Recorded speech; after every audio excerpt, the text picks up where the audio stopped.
Welcome to Keep the Hotel Empty. Today we've kept the hotel empty to welcome in music producer, DJ, and house music aficionado, the one and only Andrew DJ Shambala Concha. Andrew, welcome, my friend. Thank you, man. Thank you. Thank you. Dude, we're so happy to have you here, man. Oh, yeah. This is so full circle. Tell me about it. Definitely. So, yeah. So I know that music has been part of your lifeblood from the get-go. Yes.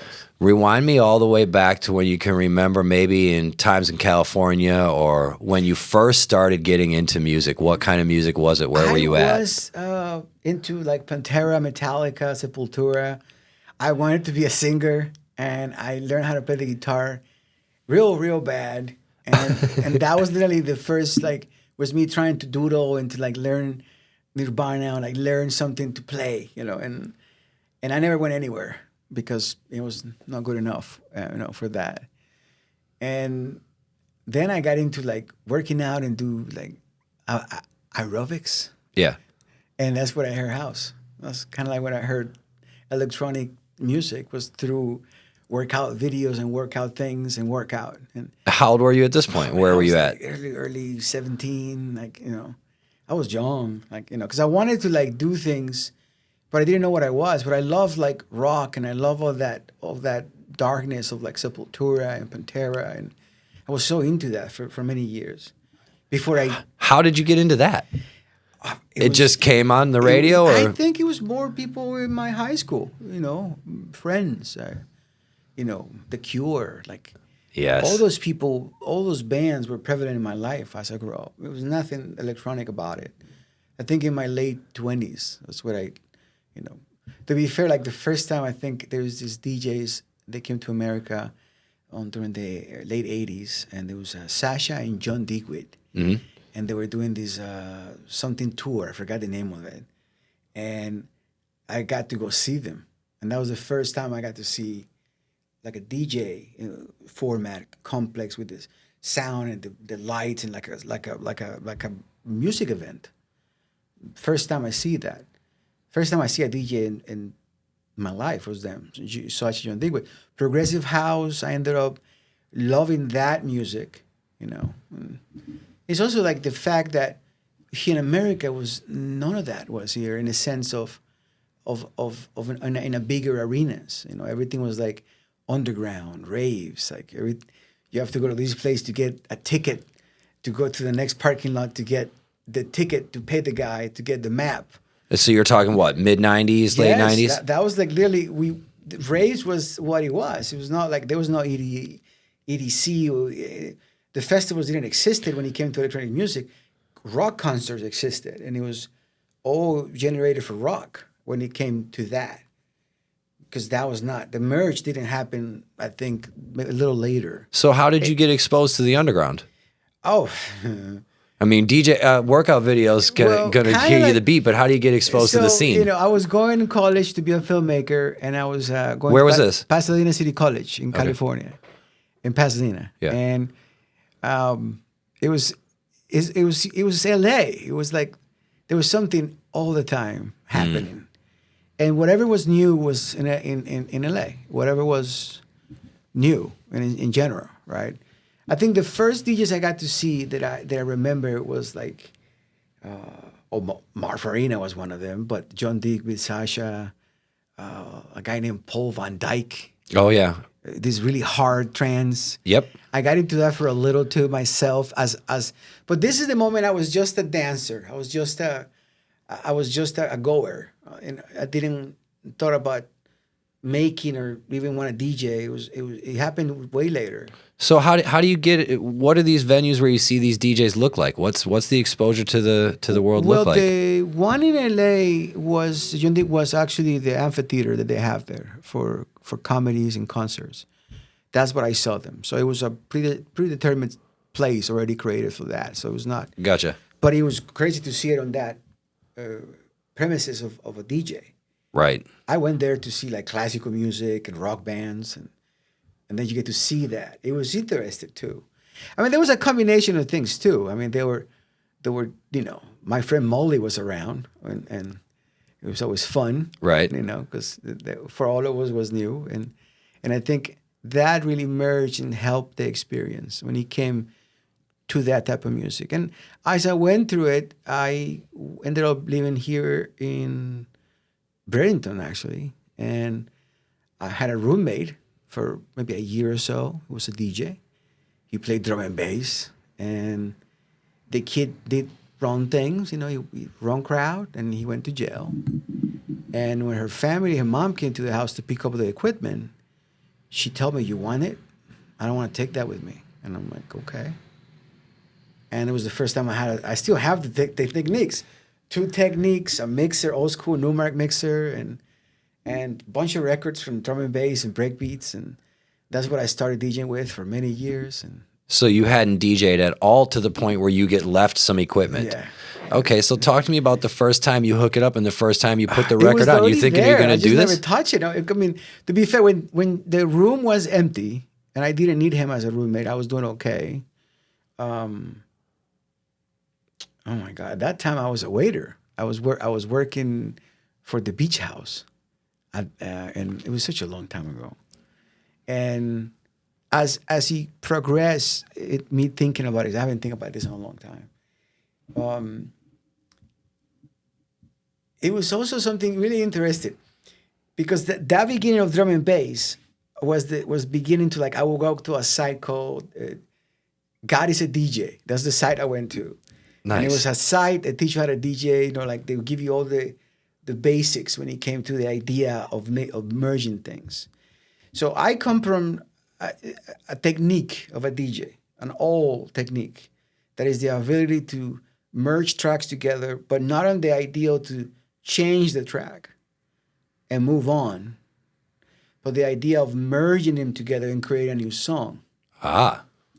So that's more a production aspect of it. That is not a 16 bars where you change over and go to another song. Mm-hmm. You're now laying over one on top of the other. And if you have 4 decks, then you're able to do acapellas with voices or sounds you can do. So you're creating an aspect of that ability of mixing that it changes, where you're not now doing it live. And so it changes. The work is harder. The ability to do it is harder, no matter if you can sync. So it is interesting when it comes to that, because it makes things thicker, more interested, and also makes me sound different and be able to be Shambala in the sense of that sound. Right. But I think that I got a little away from what I was trying to say. So in the beginning with the turntables, I played drum and bass only because I didn't know anything else. And the records were there. The records were there, but I didn't know anything else. And the guy had okay taste. He had TB and a couple of records from Good Looking.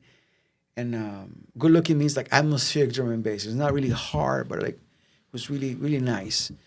And as the time progresses, I met a guy named DJ King. That's hilarious. He lived at the beach. He lives in Santa Maria Island. And this kid had already a thing going. Like a drum and bass following, house following. He heard me playing drum and bass, and he liked to play drum and bass because I used to play I didn't know what I was doing, so I kind of did a lot of layovers, but it was more changing over to the next song, just because you freak out, you don't know what you're doing. So I did that for maybe a year or two, and I got better, and the first time I felt like I made it, it was 2 years into the DJing. I got to open up for a guy named LTJ Bookham. Oh, and that's a household drum and bass name. It was huge to me. Yeah. And we got to play for him. And me and Mike Brown, Big Worm. Yeah. Shout out to Big Worm. and we went out and played for this after party for him. And I had all these records, and he came and signed them. And nice. And this is a good one. I had a record, Welcome to Atlantis. I think it's Atlantis something. And it was his first release that you could ever made. He didn't have a record. I had 2 records of that because I do a trick with the 2 records. Right. He saw me doing the trick, so he came over to the booth and he told me the story. He doesn't have the press anymore. He doesn't have this record. So I give it to him. And then he took the rest and signed like 4 records. Dang. It was a great experience for me at that point. But as things got better and better, I went into trance. I went into all the different genres. Just to learn to be able to DJ Kind more? of, but it was like, it was a calling, because progressive house was the first thing I ever seen before I was a DJ. Mm-hmm. And I have to say, like there was something there that I wanted to. That's why I like atmospheric so much, because of the layers of like the ethereal sounds. They're just real thick and just there. Like you can feel that presence of that sound without even drums being part of it. And I feel like that is what progressive house, trance kind of brought to the picture in those times, early 90s. And Paul Oakenfold and all these people, they were so, today I hear them, I was like, man, they were so cheesy. But for that time was what it was. It was nothing else. Right. And today the saturation of music artists is incredible when it comes to the amount of them. If they're good or bad, there's just many. Right. That's why when it's like, when people come to me with like boutique sounds of certain things, it's interesting, because boutique sounds are becoming more and more prevalent in big cities. Right. The idea of like, I don't know. I remember when you and I worked together, we had a lot of clubs that play top 40 music and certain formats of music. And that still today hasn't even changed. Places that you and I know, they're staples in Sarasota or Bradenton, they still play not the same music, but they play the same idea of the format of the top 40, top 20s, or whatever music is prevalent to the crowd of that time, of some sort of music that became part of the nightlife of certain culture that is interested. Like, exactly. He's so interested. I found that so interesting sometimes. I don't want to be that kind of DJ, because it takes a lot of work, and it takes a muscle to DJ that is different than when you DJ electronic music. Yeah, right. So that's exactly what it was making me think. So as you're starting to explore around into different genres and the things that you like, the ethereal sounds and all that, how do you start to develop your format? And when do you start knowing that you got that ground under you and you feel confident you got an identity? It took a long time, really, because in the beginning, all I could do to create a culture, was to do my own parties when it came to do warehouse parties. Ah. And I had my first warehouse with Mr. Rados, right here downtown in 10th Street. It was our first warehouse. We did that for almost 3 years, and it was a life-changing thing, because it was almost like everything got together perfectly. I had a warehouse where I could play records. A new record shop just opened, and this guy had anything that I ever want to, from Bedrock to Perfect to Paul Van Dyke's label. Perfecto was the one for Paul Oakenfold. All these labels that he had there, and I bought so much records. I still have a one-room warehouse full of records that I have to take out and go through them again. And that's happening this weekend on Saturday in Mandarin Heights. All vinyl, all night. So through that process, because I was lucky not to go to Tampa, go to St. Petersburg to buy music. Mm-hmm. And that was the only way you could play music at that time, was records. Before, CDs were already there, but I was not CD ready. I didn't have CD players or anything like that. And the equipment really hadn't gotten quite there yet. When it came to that, you got, I think you can say that a good 20 years of records before there was any other choice. Right. When it came to that part of a culture, because if you go all the way down to the 70s, 90s, the first CDJs came right at the end of the 90s. So that's almost 20 years of just vinyl. So right. I remember when I have to play 4 hours, I have to bring 4 crates for 8 hours. God dang.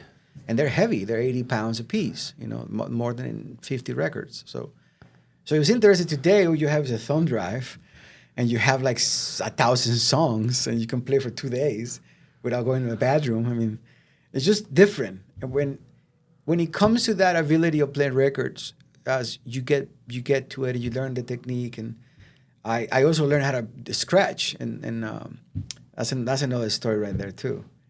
With somebody you know, with a piano artist.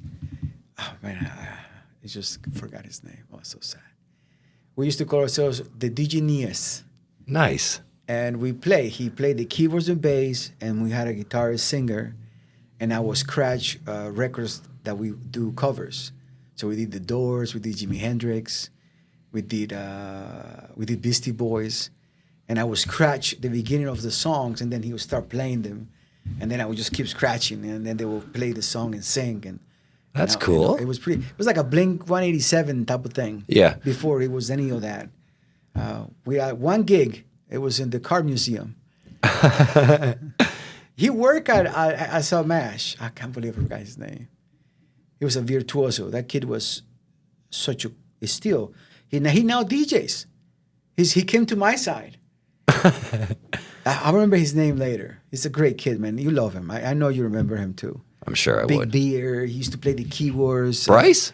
No. Bryce. That's another kid who's doing great too. Yeah. No, I remember his name later. And out of all that, all those little things got me at the end, got me to that warehouse where I could do the culture, create the culture. And your identity as a DJ alongside of it. Yeah, but in the sense of like allowing people to know that there is no request here. There is no, your experience is not based on what you want to hear as an individual. Your experience is here because there is something happening at this moment where everybody's listening to one thing, and the DJ is the one who's creating that moment for you. Your intervention as an individual is not gonna make any dents on that. It's gonna be you come in because that's what everybody wants, like, you know. Gotcha. And this was the separate end of the pool from the top 40 DJs and stuff. Okay, far. I got you. By far, because there is no request. There is, you know, the guy who did the warehouse for us, Matthew, he ended up building. So it was one of those warehouses. They have those offices, and they come out to a huge room. He put a metal things on top of that to hold weight, and created a booth up there with couches. Nice. So nobody could talk to us. Nobody could like do anything, because the beginning was a lot of people put like $100 bill and say, "I'll play hip hop right now." Yeah. And I'm like, no. So we ended up doing that to divide that, and we had a huge American flag. Nice. And the American flag was covering. Behind that was this. The guy, that warehouse was used to do boats, to do plexi Fiberglass? Fiberglass, yes. So we covered that, and that's because the warehouse will keep going. We had all these things making a wall. It's a huge American flag. Nice. So we did that for 3 years, and that was the beginning of what I call I was again luck, like the universe. Like at that time when the warehouse was fizzing out, a place called Esca, it was a restaurant. The daughter's owner of that place used to come to the warehouse to play and to party and to dance all night with us. And she said to us, "And you mind bringing that to my restaurant and play upstairs?" That place is now called Rafferty's. Okay. And we lasted there 8 years. Dang. And it was the best time of my life. Like that upstairs room was the perfect room for house music. You know, we had a thing created for upscale house music. Older people came, younger people came, fat, ugly. It didn't matter. It was a place for everybody to be part of a community as a culture of house music. So what was night one like there? It's funny because the warehouse really allowed me to just send an email and get people to come over in I want to. Okay. That kind of changed as I got older. So that was the underground coming up in a way. That's the underground that I created as culture, part of the Sarasota culture, that we still have a lot of culture built into it. Right. That some people took to another level, and some other people hijacked it and injected money, and they believe money will bring culture, and that's not the case. Right. So it is incredible when you start seeing, you start kind of like sifting to different DJs and people who are too egotistical to be part of a culture, because that can be part of it too, where you believe that you're in such a place that you forget what the people want. Because including in electronic music, you also have people wanting certain things. You know, when it comes to now having genres like dubstep or trap or. And that happens during the 8 years at Esca? Well, in Esca was always house, never changed. No, I mean like there starts to be these other DJ cultures coming up. Well, now Esca is now rafferties and they have dubstep and rap and top 40. But the idea is the place always been somehow dedicated to electronic music in so many levels. Okay. Even though it's something else that is not house, but it's still electronic music. So to me, it kind of keeps it grounded into that world of electronic music. That's the second floor. That place always been that. And I tried to do something there, but it didn't work out. Yeah. For whatever reason. It's funny to say this because I won't get in trouble for this. They kind of tell me no more because he said, and I'm quoting, this is hilarious. I just love this. I'm quoting, "This is turning like a rave. We don't want that here." You're like, dang it, I'm doing my job. Damn it, right? Yeah. And then a year or so later, now they have this group of people that go there. Don't want to say no names. I love them. They're great, great, great kids. And it's called Rave and Referees. So the irony is amazing. So I, just put it out there the way it is because it's so funny when it comes to like. It's weird how the cycle comes around again with everything in a way. So to me, when it comes to what I do now, it took a lot of work to go from when people are, because there's people that are doing great right now, like Brian Busto or Jask or even Alvaro. Well, the normalization of the electronic music world has kind of changed, and you rode through that. So what does that kind of feel like when you go from you're this underground guy and you've been in restaurants, you coming out of a warehouse, but now all of a sudden dubstep and things like that start to come up and electronic music is becoming way more mainstream? Well, it is interesting because this may piss a lot of people off, I'm about to say, but it's the truth.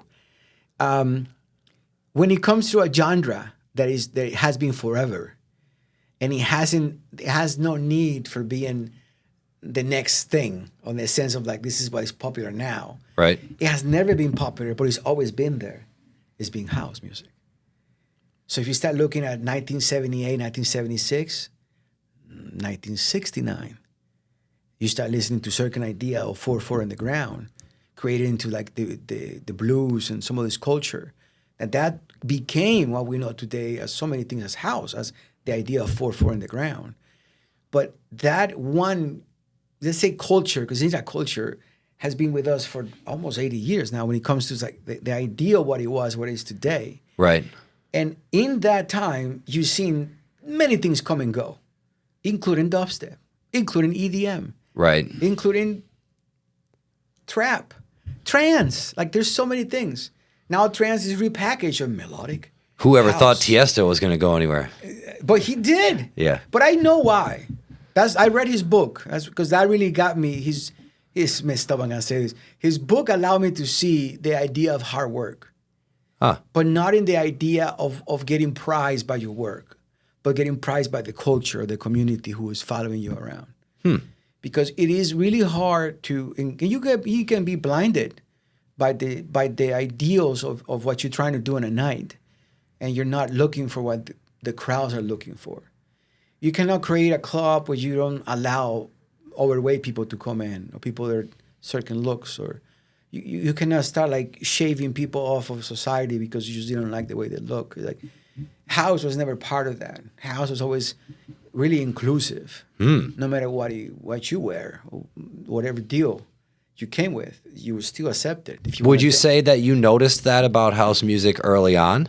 I noticed it in the sense of the money thing, where I came from in a lot of the warehouse things that we did, we had a price at the door, but people came in for free many times, and we didn't care how they look, or we didn't care. So the principle of inclusion was important to you. Well, it was important to the community itself, and I think it's because it's elusive when you go into a club setting, and there is a dress code, and there is a certain amount of liquor you have to spend for, and now that experience is unique to certain group of people. So a person who's an example, a rave is really interested because inside a rave, when I used to do some of the raves or be part of a rave, me making the rave or be in a rave as a dancer, is the amount of people that you see there that don't belong. From the kid with pop-up collars that look like a fresh college student for some, house somewhere, and or the older gentleman that is there also, and or the lady, little overweight lady, or you can see so many changes in the culture today when you start seeing that now more and more and more inclusive, but not in a club setting, not in a bar, more like if you go to like a little festival, or like the factory is like a little festival. There are many people in our areas that create events, they're conducive to the culture, 100%, but not conducive to the idea of inclusion when it comes to all. Because it's not. It is hard because I'll give you an example. When we used to do warehouse parties in Bradenton, next to the airport, we had a lot of homeless people that came because of the noise. They came to because the noise will follow the noise that will get there. Right. And it was hard for us to tell them not to come in, right? But we did things for them, While they're hungry, we'll give you food, And then they will go away. But they wanted something more than the music. And that's sometimes what I feel is a lot of people out there don't know what they want. They don't know because they haven't seen it. They haven't experienced it. And then when they go to a big city, or they go to Miami and they go to a club, or they go to a big event, and they get exposed to huge sound systems and lighting, for all of a sudden they're hooked, and they don't know what they're looking for, but they're looking for that experience. And I would say there's a lot of what I call bait and switch in this culture, where you see a flyer and the flyer looks amazing, and you go to the place and they have no AC, and you're like suffering the whole night, right? And you're like, this is hot as hell. And those are things sometimes that, as I get older, I realize that I want to create events for people that are my age, and most of those events have to be a little high end. They gotta be a little more comfortable. People want to see town. People want to have a place to be able to see town, just to rest, or have a place that is a place that you can dance. But there is certain things that a lot of places around here don't understand. Like having a checkerboard on the floor doesn't mean you have a dance floor. If you go back to like Mancuso's room, that was in New York City, the room, they brought sand from the ocean to be poured into the dance floor, and they put pieces of the red rubber they use for running tracks. Oh yeah, little rubber, and they put it with the sand, and then they put the dance floor wood on top of that, so people had this cushion, this bounce, and they can dance for more hours because they didn't get as tired. And when I read that, I was blown away because somebody, Mancuso, went beyond just being a DJ. He even thought about people's feet, about people's motion on the feet. How would that give their dancers a little more time in the dance floor? Yeah. And that's something that is beyond what we think. A lot of people, they believe they're managers from restaurants or a nightlife and stuff. And some of those people, all they see is the end goal, there is money. Right. They don't see the ability to create an environment or curate music through the night or pick the right DJs for the beginning, the middle, and the end. They don't have any of that. They don't, because they're not an artist. They're not a person who's thinking about the music and the culture. They're just thinking about the money. And sometimes that goes to a lot of people that I know in this business, where they may start with a good goal, but when the money starts coming, everything changes. And then they're like anybody else. They start thinking about the money, and they forget about their crowd. They forget about the dance floor. They forget about the experience. They forget about that, and they start hiring DJs because they look good. And it just changes everything when it comes. Or they're otherwise celebrities. It just but it changes what the culture really is. Because not knowing, this is funny, not knowing a DJ when you go to a place. Mm-hmm. And that person takes you away, and it makes you dance, and you at the end of 2 hours, you're like, who is this person? and then they give you the name. And sometimes it was so good that you forget the name because it was not needed. He was doing what he was supposed to be doing. Like, they was giving people that experience. And that is something that I feel like a lot of people forget about because they need to play the right song for the right people. They need to, and everybody comes in and they start asking for reggaeton or asking for hip hop or asking for Lil Wayne or whoever is the hot thing of that year. And that's how it shows you. I never did anything. And when I was beginning, I tried to be part of the older culture, and I changed my name. I had a name to play hip hop. It was called Secret Squirrel. That was my hip hop name. Nice. And I used that. Nice. I used that in Sarasota to play hip hop to make little money, and the hip hop that I chose to play was only 80s hip hop and instrumentals. Mm-hmm. And people were like, well, this is great, but you have this guy? No, I don't have that. The number one song always asked was Candy Shop. That was the song that I got asked hundreds of times. So I was always whatever. Thank you, 50 Cent. Nice. So that brings up an interesting question, made me think. At the end of the night, how do you know that you've had a good set, or how do you become satisfied with your set if you don't get to hear from the person that doesn't remember your name, or they don't tell you that you took them away? Well, how is it that you feel like you've done your job at the end of the night if someone doesn't tell you so? In the beginning, I had no idea. I have no idea because I was so into looking down on my equipment that I had no idea. Now that I'm more confident, a lot more relaxed in so many ways, I look up and I can see if it's working. I can see if I got you. I can see if I got people dancing. I can see if people are engaging. And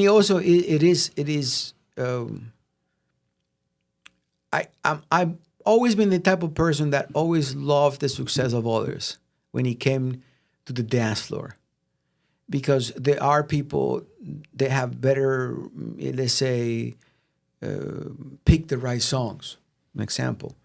They cannot be a great DJ, but he picked the right 5 tracks that will go together perfectly.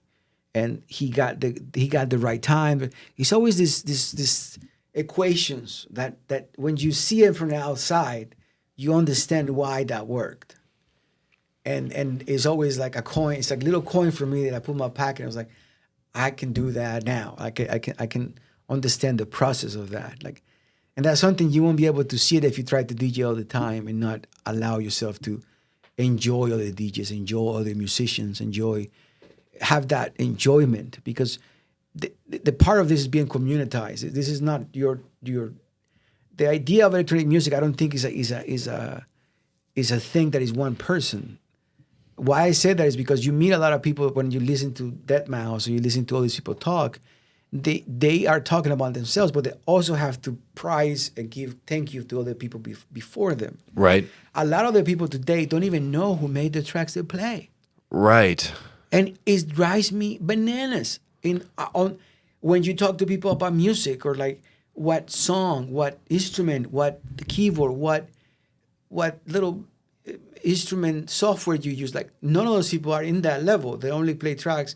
And one of my favorite ones, I just got the 10 best tracks in Beatport. That's what I'm playing right now. Is that what contributes to that? Just that you don't have to go buy a record? You can just hop on a playlist and... I think that is bigger than that. I think it goes back to the idea of the viruses that is taking our society and everything as a human being is laziness. And that's why, humans as we are, we always strive to be more lazy. AI, more lazy. If we were a human, it would be sitting down like Wall-E. Yeah. Like Wall-E. I know a lot of people feel that way. Just like Wall-E. Little fat people, life is great. And no working out, no exercise, no diets, no restrictions, no sacrifices, nothing. They're just engorging. And let the AI do the work. And that is coming. And I hate this. And when it comes to so many things, because the AI could be better than a lot of other people when it comes to art, when it comes to so many things. So is that creeping into the DJ world by curating? Not even curating, DJing for the person. Physically, DJing for the person. There is a new thing that just Pioneer purchased last year. Is this company you and I knew that we said in Sama, the iDJ. Mm-hmm. I don't know if you remember that. Yeah. You used to see the little things Yeah. and they had softwares, and they got to a place, they went away from what the DJ was and they started putting AI into the system. So the last year, they got purchased by Pioneers because they created something really interesting.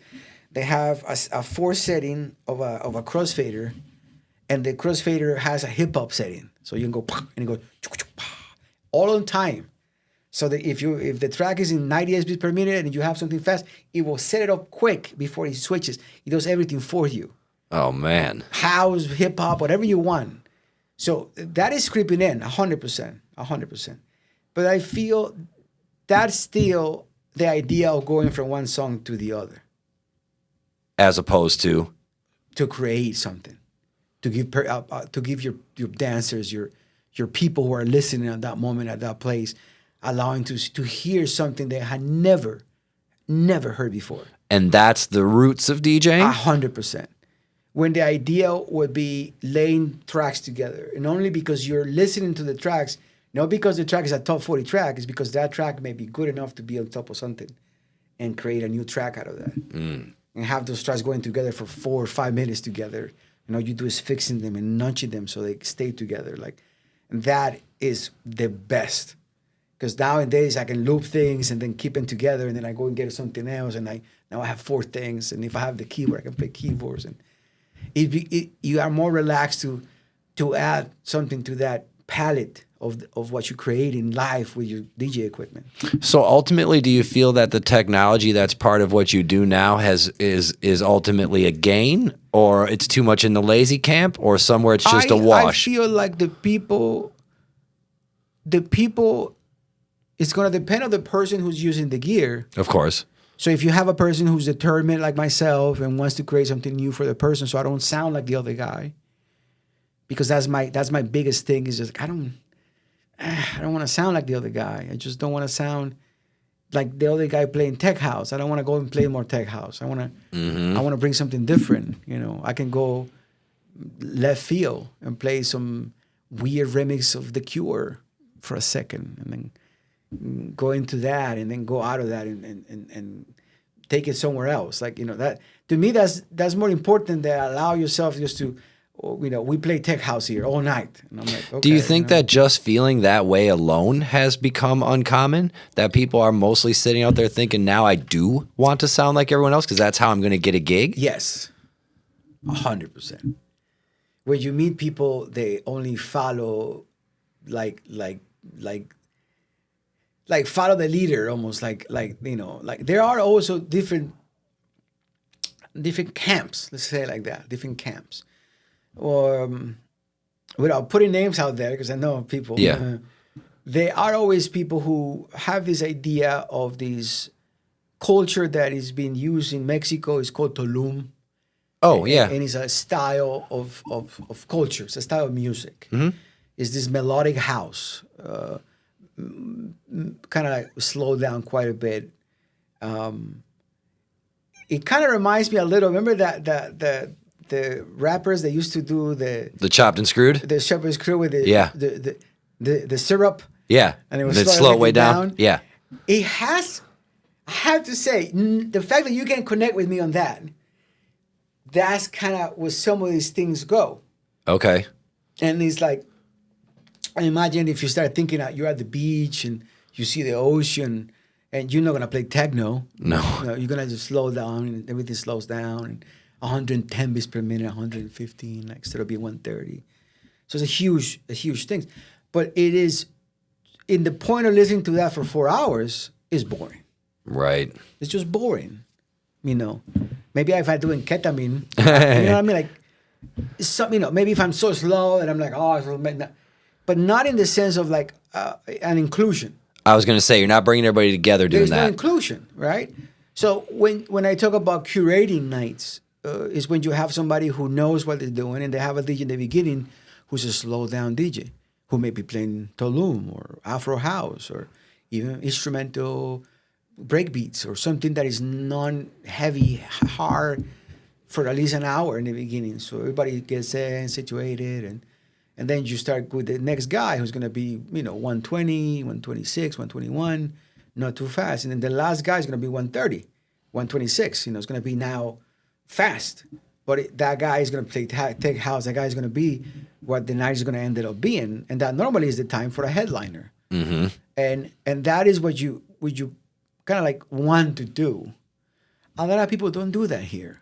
And it's because there's too much the idea of egotistical people when they have amazing equipment, amazing everything, but they not allow themselves to be part of a culture because all they want is to succeed themselves and nobody else. When did you see that shift? Oh, I think it's always been there in the sense of like in the past, there was a lot of gatekeepers, and the idea of being a gatekeeper has always been part of his culture. Mm. Somebody who he doesn't want you around, or who they don't want to, they will make sure you're not around, or they will not, or will say no to you for gigs, and the things in that nature. Right. It's always been some sort of a gatekeeper, but in the past they were stronger than today. Today you can break walls by using talking. That you can break so many walls when it comes to the ideal because they're no longer in power, because culture doesn't belong to one person. Right. So the ideal culture belongs to all of us.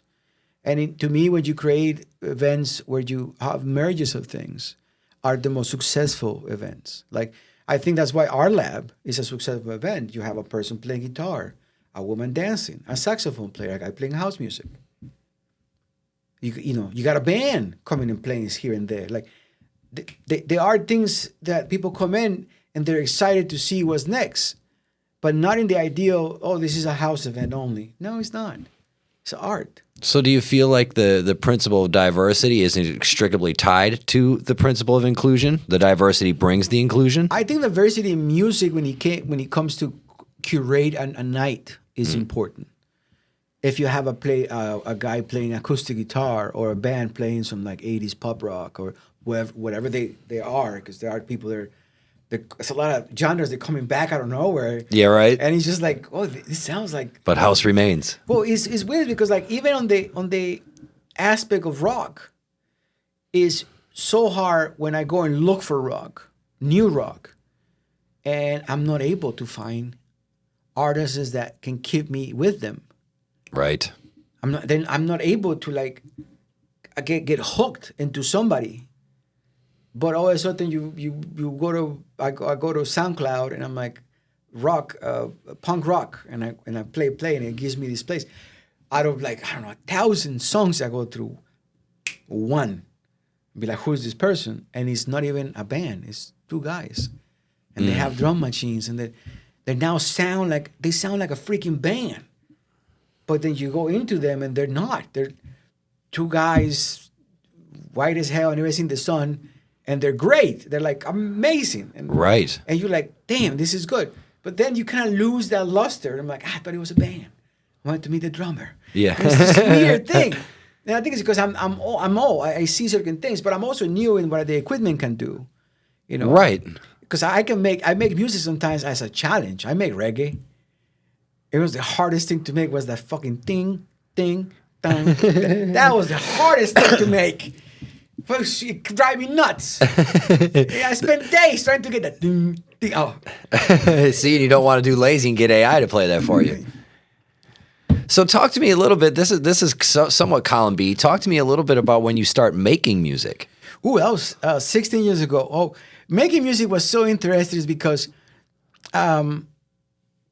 through the DJ part, you meet all these DJs. And right. Some of those DJs are really successful and they're producers themselves. Right?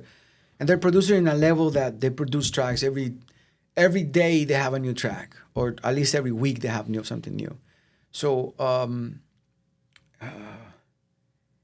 Bryce was one of them, to be fair. Bryce was one of the seed, he planted the seed in me. Same. Shout out Bryce. Yeah, shout out to Bryce. Bryce really helped me and understand. And Chris Nozark, who's also my DJ teacher, he also made music. And made music that was the weirdest music I ever heard in my life. But it was the most interesting, captivating sounds that he used, that even though it was like, it was just, you stay for whatever, what's next. Like, right.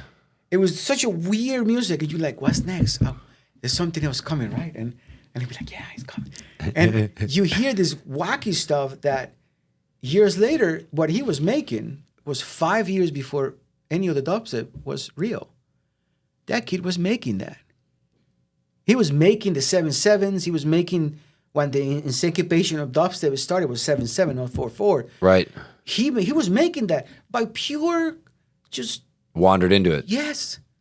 And that was, to me, it was like, that is talent. I mean, Chris was an alcoholic. He's not anymore. I love you, Chris. But in that time, you know, he was paying me rent with records. That's why I got a large collection of good-looking records. Thank you, Chris. So it's like, it is funny when it comes to that, but talented people come in many shapes and forms, and sometimes are not in the place you think they're going to be. Right. They may not going to be on a Savan music school. No. It could be an alcoholic drunk guy somewhere. Like, we don't know that. Like, and that's the part sometimes I get excited What about. do you think gave you that perspective? Seeing so many artists that they were nobodies and they were amazing. Like, through me touring, or when I went to San Francisco, I went to California, went to Texas, went to New York, and did my little touring. You can see people that were so much better than I was, but they couldn't make it because they had problems, you know. So once you start making music, what do you do with it? In the beginning, it's funny, I just show it to people. There was no internet, and there wasn't, but not really a place to put your music. Right. They were, but I didn't know where they were. They were at that moment, right? And you were in DJ life primarily. Yeah. So I kind of like played the tracks for people when I was playing in places. And then people will come to me, oh, who made that? Oh, me. Hey. And I was kind of like what it was. But it was, I have a lot of tracks in the beginning. So you were sprinkling them in your sets? Yes. But the funny part was like the first time I opened a SoundCloud account, like I opened it up and I put tracks in there. And now it's 10 years later, the tracks, and there's thousands of people that follow me on SoundCloud. And I never really went there because I didn't know how to use it. And I'm just using it now, and I'm putting my new tracks. And it's so many people say things to me, and they were so nice to me, so positive.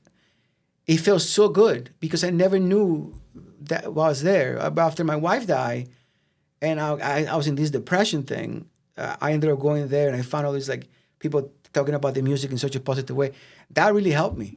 Nice. In so many ways. And you didn't even know that stuff was there? I have no idea it was there because I never really, I didn't know how to do that. I was just, You just put the music up and went about your day. Yeah.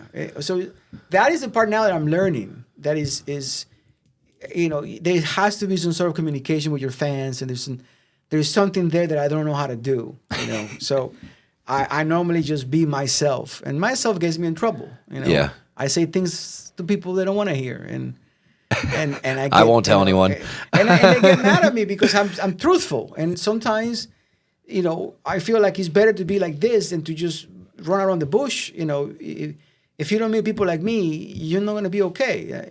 Right. So I feel like there has to be somewhere when people have to tell you, hey, you're just doing something wrong. Nothing bad about it, but you can do better. Right. And that's what I will tell a lot of people around here in Sarasota. They can do way better. We have a culture in Sarasota that is literally almost 20 years old when it comes to electronic music.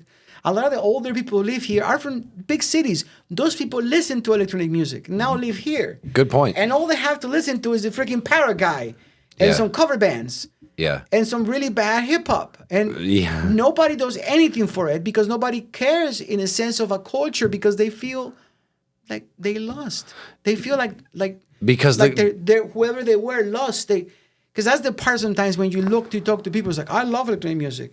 And I tell people, what do you do about it? Have you opened a place? Have you tried to do anything?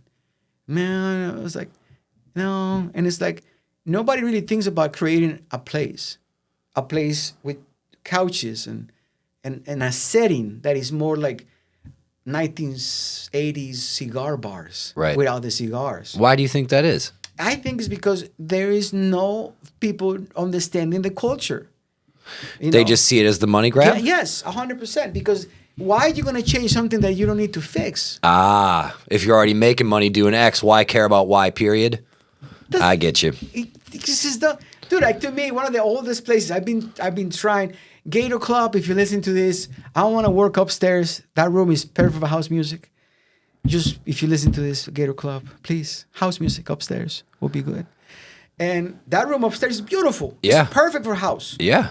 But they got, Ghetto Fabulous, and I guess that's what people want. Right. If you're 46 and up, 50 Cent and ghetto music for you, I guess. Right. But that's the part I don't like, because I know there are great bands out there, great bands. And the ability to see a band has gone now. You have to go next to a freeway or go into Oscura and present to you.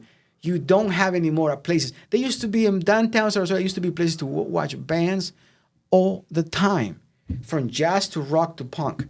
They're no longer there. Right. The place that used to play jazz and rock bands now is a gym. It's like that's to me is like we lost something on the quality I was of just life. going to say, so the palpable bit for you is the culture lost. Well, because it's something that it deals with the ability, if it's not fixed, don't broke it. But also there is people in power in our cities, they don't want the shift of culture. They want to keep the culture on Para Bay. They want to have the Para guy singing and the Doors or like something, Piña Colada, whatever that guy is. Yeah. That's what they want. They don't want any shifts. But when they make you drive to Tampa and Pittsburgh because you want to have another culture, and then perfect example, I went to see Mark Farina the other day. Mm-hmm. It was a packed house, and everybody in there was between the age of 35 to 55. And it was so interesting to see that age group being pampered with chairs and couches and buying drinks, and it was a packed house. But it's because everybody knew that they were being taken care of in a sense of that upscale experience to go listen to some house, not being on a place with no AC or no chairs. And it's like, like again, there are certain things I think the culture that it needs to change, and the buildings and the things are already there. Like the Westin upstairs and the pool room can do way better than what they do now. Horrible music there. I think the only place that really put in music in the sense of some sort of a different type of music when it comes to DJs would be Art Ovation. Right. Putting so many DJs on the rooftop playing on Sundays and some other things. What do you think that having the healthy culture, regardless of its house music, but just like the music cultures in general, you mentioned rock, jazz, all this, when we used to have the pantheon of music, what do you think having the healthy music culture does for the community? Well, I feel like we have a huge difference of demographics happening in Sarasota, especially because you see more younger people now. The kids that are in high school now are past 21, 25. And that is what I call the next group of partiers, And if even those people that are driving to see shows, whatever it is, if it's rock or techno, those people are still driving somewhere else. They're literally driving somewhere else. They're even because I imagine what everybody does is they will get on their phones or the computer and try to find something. I literally find something. Find like where's a show or whatever genre of music. Most likely it's going to be in Tampa or St. Petersburg or Orlando. It's an easy enough to find. But it's not going to be here. And then what is here, when people get to have a little sniff of some culture, that culture is washed down. You have to pay $30 to come in. If you don't look certain way, you can't come in. So there is certain things where, there is culture, but you inherit in the culture. You're making people hate that culture now. Because when it's working. Oh, when it's working, like we did a party last Sunday, everybody was there. Fab, Luke, Dunk, big hunky guys, douchebag, everybody was there. So what do you think what do you think that brings to the community? Just the actual inclusion in action, it helps people be more inclusive in their lives, or it's just a more positive way to be able to let loose and not feel like you're just being milked for money? I kind of feel if we really had that, if we really had the idea of culture, if we go into the idea of entertainment, right? Just the entertainment part of it, the aspect of it, where if a person get together with people for certain things. Right. I give you an example. I've done this. I bet you guys do it all the time. It's a Friday night. You go out and start walking, and you go walk around Main Street. Yep. And you're gonna find places that are always packed, no matter what's Friday or what Saturday it is. Right. Like Smokey Joe's and places like that. But when you go in there, people are really looking at people. There is not really a focal point of entertainment. Is what I call a culture of a bar culture. Okay. And the bar culture in America is huge when it comes to like darts, pool, watching sports, certain ability of listening to wash out rock and roll in the back. And now you have a bar.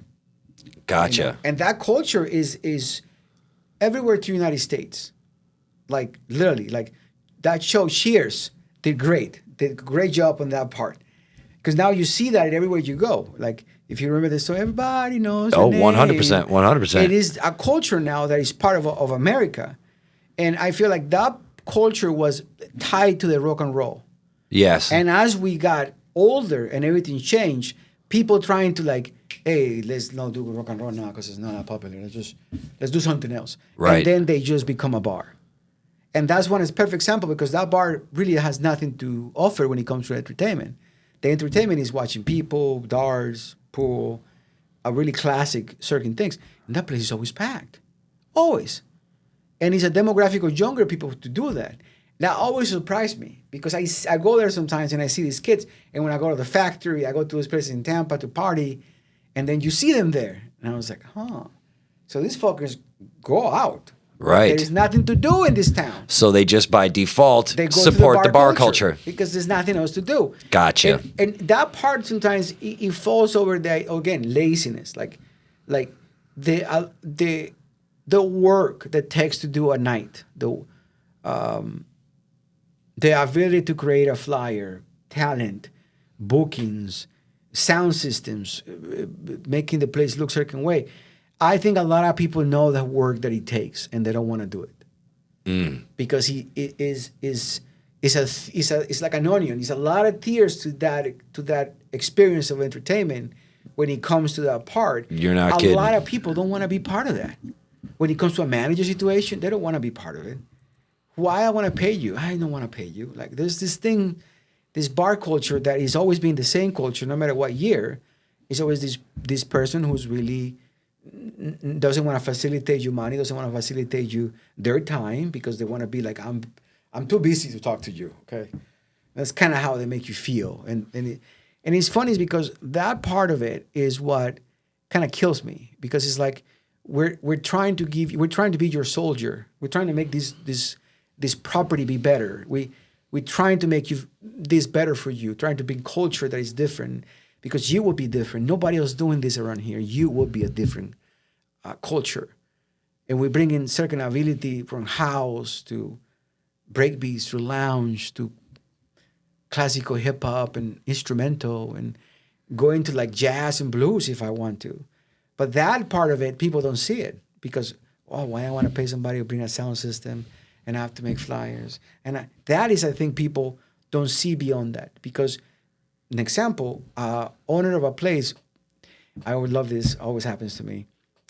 The first night, didn't do that well. Why didn't do that well? What happened? And then the second and third night, packed. And then they shut the hell up, right? Of course. But then the reality is from the beginning, they think that your job is to bring people to the building. Right. And that's not your job. But now that air has been created. 100%. And it's because laziness. Like you look at clubs in the past and today, they're really successful. They're successful because they have a certain amount of artists that come through that year. They are really different. Really different. Like, they're bringing artists to Tampa right now that I'm excited as hell to go see. From female DJs to groups of people or artists that play with instruments, like breaking the mold when it came to some of those things. Very cool. And that is the part sometimes like I feel like I have booking people and stuff. They offer me people all the time. And I would love to, but around here, I'm wasting my money. Like I'm gonna pay for that to this. Me and my friends will listen to this guy. Right. And that is the part sometimes you don't get to see, is because you don't see how many people are doing what I'm doing with other cultures. If it's rock or hip hop or whatever, because everybody has some sort of a flag they're representing when it comes to that.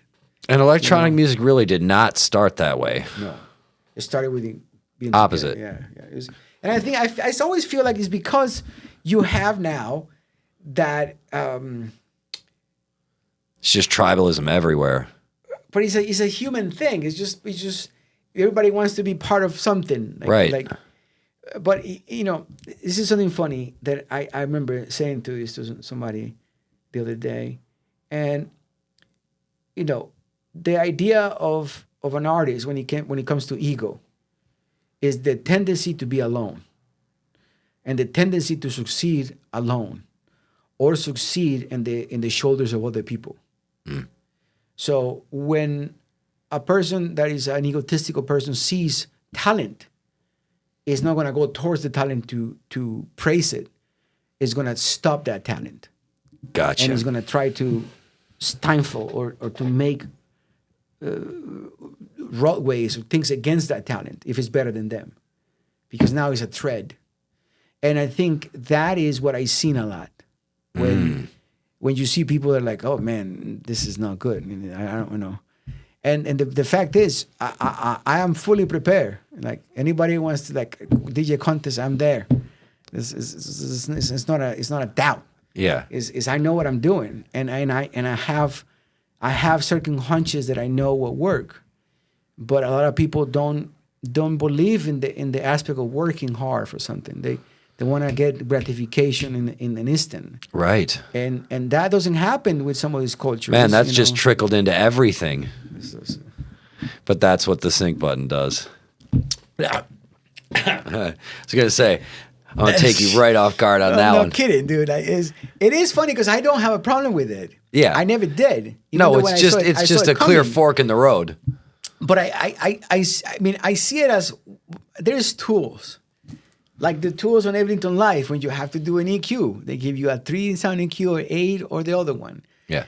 Or you can download an EQ that has like your mama included in there. Right. And there's many choices when it comes to that. But this is something that I know for a fact. You cannot fake the funk. Amen to that. You just can't. You cannot. People will listen to you and will see if something is different there. If something is better than the other or just different, or they hear something that it makes that person different. And I feel like that's what I sometimes go and listen to, and I can tell who is better than others. It's almost like the equivalent of an auto-tuned vocal. But again, like like an example, you play instruments and you're successful in a lot of ways when it comes to your art. You will listen to other people that play certain instruments, and you can tell. Of course. You'd be like, oh, it's a newbie. Oh, that guy's been doing it for a long time. And there is some sort of that. There is an evolution of the ear that takes you there. Right. Where like, I give you a perfect example that I think is okay to say.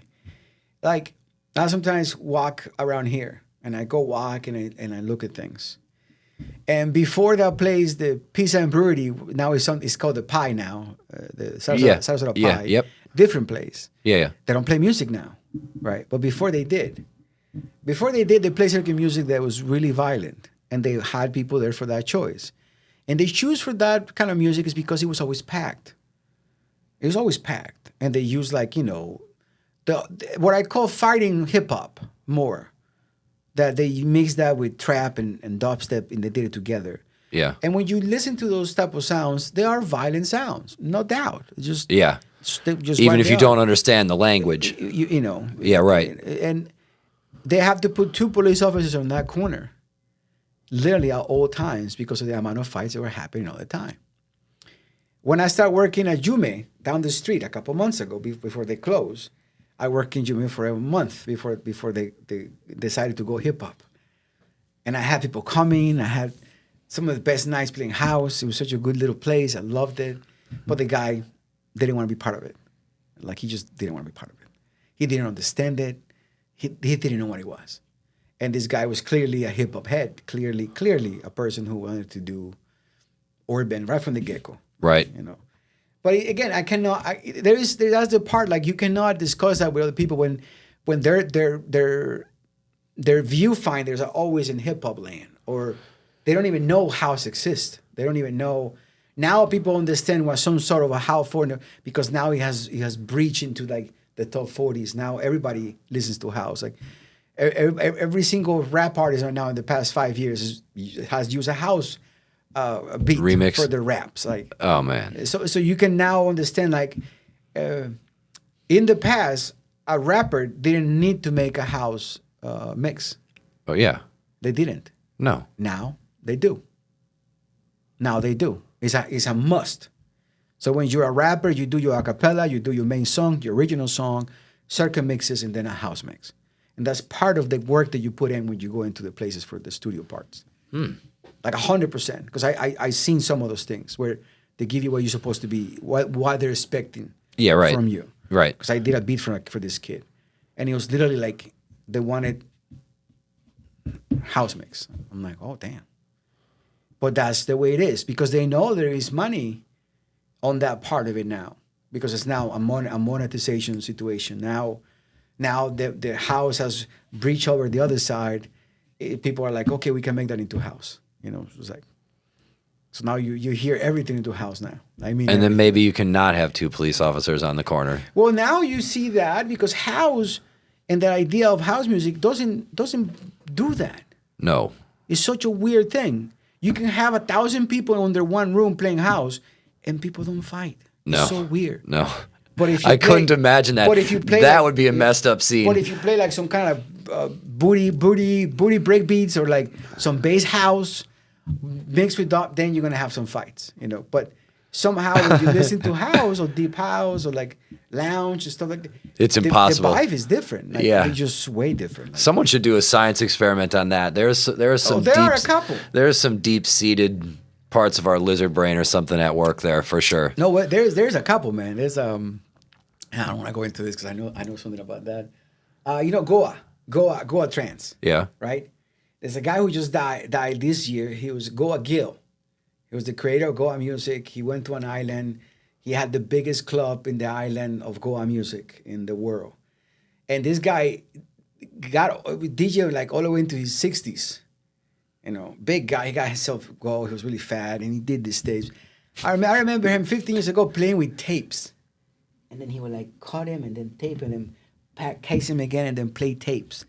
And he will speed up the house so it would be fast, because that's Goa. Goa is 160, 170. It's really fast, but it's house. It's like da-da-da-da. And Goa is a thing, right? Mm-hmm. Today, you look at Goa and the idea of this beat, and it is now like locked with some of the hippies community. Some of the tie-dye and, you know, so tie-dye went from like deadheads, somehow transformed into this like Goa heads now, and the tie-dye and all that stuff transferred to these Goa music, and because the vibe was close enough to migrate. I don't know if it's the vibe, but it's just like it just happened where appropriation of like the hippie stuff, like let's put it over there, yeah. And now you see that today. And Tulum is another thing too. They didn't went tie-dye, but they went hippie with the white clothing and and the little long shirts and like right. Oh, yeah. And I just laugh because it's like it's part of the tribalism, trying to be different, trying to do that. But again, I feel like that part is the easy part, because the artists is I feel like we don't. And again, today we don't see the artists as they're working hard. No, like we purposefully. Don't, we don't see that part of it. Like you meet people that duo that play a classical guitar. That's one of my friends. Mm-hmm. I love their sound, but they get the end of the stick because that type of entertainment is not looked for anymore. And I remember that type of entertainment was the Cat's Meow. Oh yeah. And in a way that it was sort of was like paying you big money for that, and now it's just like, hey. And I'm like, what? And I know out there people, I know there's still places where that's the Cat's Meow, like, because that's classical guitar. Like, I think that is the highest thing since like the fucking 1700s with the three strings. Yeah. Like lutes. We've like, gone from lutes just on like, up. You know what I mean? Like that's the part sometimes I feel like that all together compromise that idea that we get too indicted in our ideas of like this is what we want as owners of clubs and we just want to make money no matter what.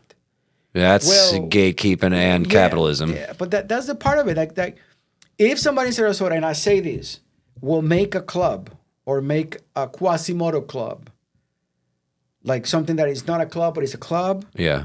Like Oscura. Oscura is the best place that I've seen. Like the best place when it comes to certain things. Shout out Oscura. Shout out Ben. It's like you look at that freaking place. I'm like, I love it. I'm like, I want to fucking make a rave here. It's like, but then I went to one of their shows. The guy with the wolves' heads.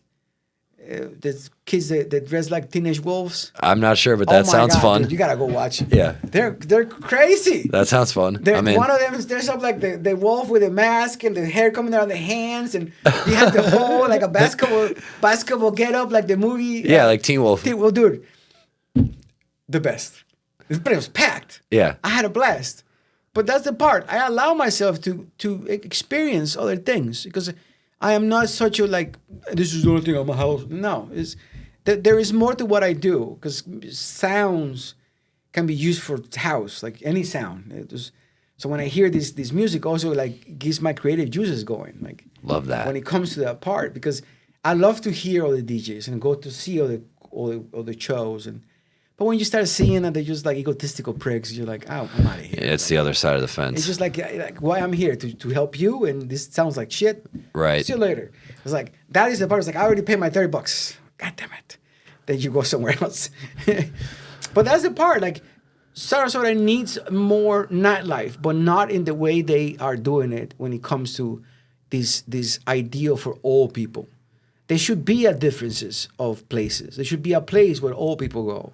It should be a place where younger people go. If the old people want to mix together, they're still there for them. But there has to be a difference where they cannot cookie dough all these places to be the same for everybody. Right. Because it doesn't make any sense why you got an 80-year-old man to the window, to the floor. Like it just doesn't. It's not gonna work. It just doesn't make any sense. Like this guy, maybe he's drunk as hell, doesn't care. Because of course, you get drunk enough. You don't care what you're playing. We're all going from the floor to the ceiling. They playing polka. They don't care. But that's the part sometimes I feel like you got a chance and an opportunity where if you create more events in certain times of the year that are dedicated to younger crowds, not going into the EDM idea, but try to teach them that there's other more in that electronic culture that they love. If they love EDM or they love trap or they love dubstep, there's also another thing called house. They can actually be spoke to and be part of. And that allows them to be part of it. Because I would love to have a place where I have 3 rooms or 2 rooms, and I would have to have a Latino room, a dubstep room, and a house room. That would be my dream if I could do that for people, to have different entities of cultures. And that revenue alone would be great when it comes to having those people together. You know? Right. Because I feel like that is something that we're lacking. Like we got that place where they do the circus right here in Fruitville, right? Mm-hmm. I remember I rented that once to do a party. We did a thing called a phone party. And we had this side with hip hop, with the extreme. And I had the other side playing house with me and Kiko. And we had foam, and it was like the best. But it was all like, we could see there was a lot of, it was challenging, but there was things there that you can see that Sarasota is built for this. But the people who are having the ownerships and stuff, they don't want to be part of that because they're afraid of that culture. They see that culture as like a rave culture, like a drug culture. So they have these like predetermined ideas where you can see, I don't want that, man. No, I don't. This is drug people. No, I don't want. And it's funny because it's like, there's more drug people in hip hop doing coke than anything else in the fucking world. But, right. But this is like not even dancing is a problem. It's a weird stigma. Well, sir, you've given me a lot to think about, and I anticipated that, and I'm very glad for that. So and I keep a PG-13. Oh shit! It didn't say nothing bad. So let's get you out of here on something fun you can think about right quick. if you could DJ any venue, where would it be, and who are you going to put on the bill with you? Oh my God. And I don't care if it's Red Rocks or the Moon. Where would you DJ, and who you putting on the bill with you? I had a dream, like a real dream, when I was like sleeping many years ago, and I wake up and I was like, this is amazing. I had a dream that I was DJing on a boat that was ginormous, and it was shaped like a turtle. So it was shaped like a turtle, and it was in the middle of the ocean, right? And it was like the stage and DJ and lights, everything. And I would like to play in that turtle boat. That would be my choice. The dream turtle ship. Yeah, that would be my choice. And there was a group of people. It was Matias Tasman, Esquilante, and Matias Tasman, Raúl Esquilante. Oh my God, I forgot this guy's name. I'll remember later. Those three guys make a band called Better Lost Than Stupid. Love that name. And those would be the people I would love to play. They haven't played in like 8 years together. Yeah. And they were amazing because they're literally using DJ equipment to play together. So there are 3 DJs playing together out of one mixing board. Dang. All DJing together, but they're practiced before and they have everything real tight. Yeah. And they do great things. It just sounds amazing. Like, it's just crazy. On the turtle ship. On the turtle ship, yes. That's right. That may be one of the best answers I've gotten to the fun question. Well, man, I can't wait to do this again. I really appreciate you coming down. You're just a mountain of food for thought, and I can't thank you enough, sir. I was nervous. I'm like, this is going to be horrible. I'm going to be talking all kinds of crazy shit. It didn't went that way. I'm like, yeah, I could be PG-13. Yeah. Let's not talk about the lions and the tigers. Nah. That's right, motherfuckers. That'll be part 2. Part 2. Thank you, man. Oh, thank you so much. Thank you, man.